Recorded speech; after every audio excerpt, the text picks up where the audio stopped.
Hey, welcome to my channel. This is Spirit Soul Sense, Information for Your Soul. I am Dr. Sharice and I help Black men and women heal from trauma and toxic relationships. Today we are talking about dating yourself. And I think dating yourself is so important because love is an action word and it's so important for you to love on yourself first. And so by taking yourself on a date, it's one of those extensions of acting on love. And these are the ways that you celebrate yourself, you love on yourself, you build your self-worth and your self-esteem because you're setting a goal and then you're doing what you say you're gonna do. If that sounds good to you, please watch this video to the end, give it a thumbs up and subscribe to my channel for more videos. So I used to be afraid of going out by myself. I think that social events, all those things, they have arbitrary rules and I used to be a real strict rule follower. And so I was like, I don't know what the rules are. I'm probably gonna do something wrong. And I was like, really afraid. I wasn't gonna say deathly afraid. I wasn't like afraid to death. But I was like, I remember the first time I tried going out by myself, I was just like, I can't.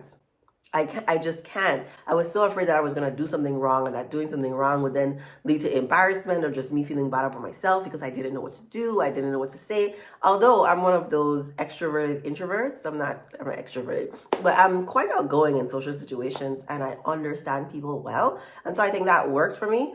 But there was something about going out by myself. I always had an extrovert friend previously, but the fear, I like to say, do the thing that scares you. I don't want to be held back by fear. I don't care what it is. I don't want to be held back by fear. And so I was in a mode of shifting my fears and challenging them and doing the thing anyway.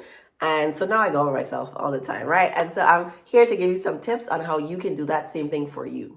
If you're wondering what it means to date yourself, it's basically exactly like what it sounds like. It's taking yourself on a date. When you think about a date, typically, unless you're like in a long-term relationship, and yes, you could do this with yourself, but typically it's outside of your home. It's something that you plan in advance, put it on your calendar. It's something that you dress up for, you look forward to, and it's something that you have a lot of intention behind. It's a way of celebrating yourself. So think about dates with other people, lots of different ways you can go on a date with another person, but you would just be doing this with yourself, by yourself. So I have 3.5 steps that I would recommend that you follow if you're building up your confidence to go on a date by yourself. The first step is addressing your mindset. One of the things that I think can be helpful is looking back on something that you did that was challenging or hard, that you took some steps to overcome the fear that, surrounded whatever it is that you did, and you had a success from it. Think back on the steps you took there. Think back on who supported you and who can be there for you now. If you look back on your life and you can find no successes, this is the perfect time to schedule a therapy session. Find a therapist, go back to your old therapist, hire a coach or a healer, talk to somebody about some of those things that have been holding you back. Because if you don't even have any successes, I think it's going to be very hard for you to take this leap on your own. To continue getting your mindset in check, I want you to explore your strengths and your interests. I typically give an assignment to my clients. I like having homework. I do like a lot of CBT interventions.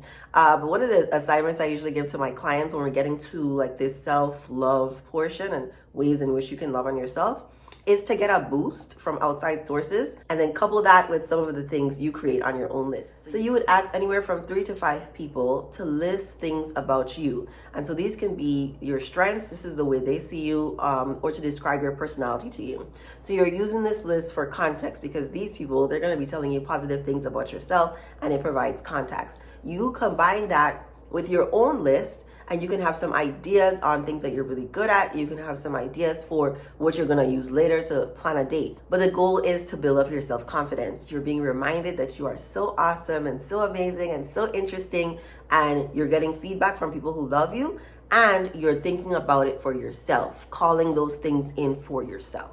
And this will come in really handy because the goal in dating yourself is to focus on what you think of yourself and not really what others, like the strangers, like people who don't really care about you, what they think about you. It's not your business what's going on in their head. What's going on for you is what you're working on and the intention you have behind loving yourself more. All right, step 2 is to prep physically. So this is where you are actually going to pick a place based on your interests.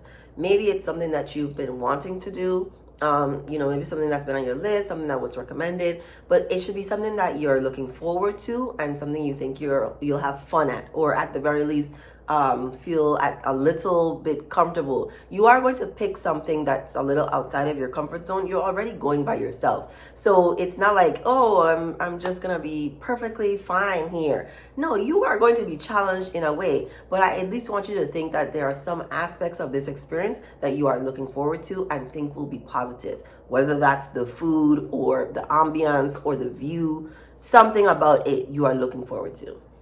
I started out romanticizing my time at the library. I advanced to taking myself out to lunch, then dinner. I've gone to museums by myself. Like, there's so many things that I've done by myself. Anything, you really could do anything. But I do have some articles in the description box that you can look at for some ideas on things to do. Another step that I think is important to pay attention to and put a lot of intention behind is what you wear. You want to wear something that complements your body, that you feel confident and comfortable in. Make it a big deal. You can buy something new. I'm like a kind of fashion girl now, and so I'm really into different styles and figuring out like what I really like for myself. And I love dressing up and wearing a bit of makeup and, going outside into the public every now and then. So make it something special. And then while you're getting ready for this solo date, I want you to listen to something relaxing or something inspiring. Put on your favorite music, right? I really like R&B. When I'm getting ready for a date to go out with a man, I'm playing love songs. Do that for yourself because you love yourself. Or you could listen to affirmations or nature sounds. It doesn't really matter. I just want you to pick something that's going to put you in a positive mood. My third step is going on the date. Okay, you've picked the place, you picked the time, you know what you're wearing. Now you're there. You're there. I used to have a lot of anxiety about parking. So if you need to look and see where you're going to park beforehand, if you need to route the GPS and see how long it's going to take you to get there, like do all those things before you get there so that you can be in the right mind frame, that this is not another thing that you're thinking about or will then use as an excuse or a reason to not go in. Because I've definitely driven up to places. I'm like, oh, I can't find parking. It's time to go back home. Definitely done that. Even if you do that, I really challenge you to push yourself another time. This is a practice, like loving on yourself, loving other people is a practice. And so just try again next time. The goal is not to beat yourself up. It is to keep practicing, keep trying. If you're going by yourself to a restaurant, I would recommend that you take a book. It's something that you can use to distract yourself. I don't recommend using your phone. Your phone is there. So it's there, but I wouldn't recommend you using your phone while you're out taking yourself to dinner. Have a book. If you're doing something like a club or a party, I would say have something in your hand.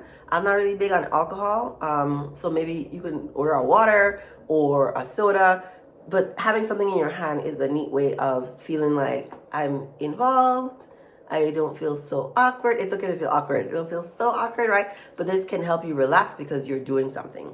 Then I want you to really be present, open to what's happening, open to talking to strangers. You don't have to talk to anybody, but one of the wonderful things about going out by yourself is it makes you more approachable. So having conversations with other people, if you're not the conversationalist, this would be a really good time to practice because the stakes are little with a stranger who you're probably never going to see again. Just think about a topic, enjoy whatever question they're asking you, bask in the flavors of your food or the visuals that you're taking in.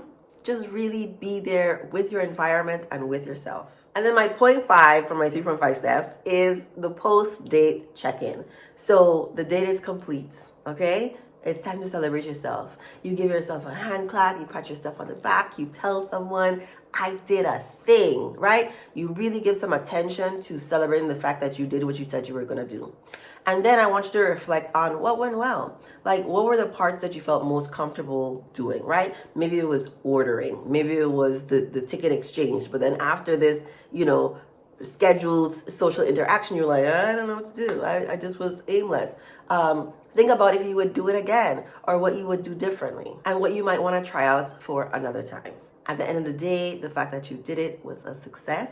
If you haven't done it or you are having a hard time following through, remember to give yourself grace, be gentle with yourself, and then try again, right? If you fall down, you try again. This is a practice, And the goal is to just get a little bit better each time. You may need to call in some of your support team. If you don't have one of those, this would be a great time to hire someone who can help guide you through this process and hold you accountable for the goals that you set for yourself. Let me know what you think in the comments. Remember to like this video, subscribe to my channel, and share this video with someone you think it may help. Thank you for watching.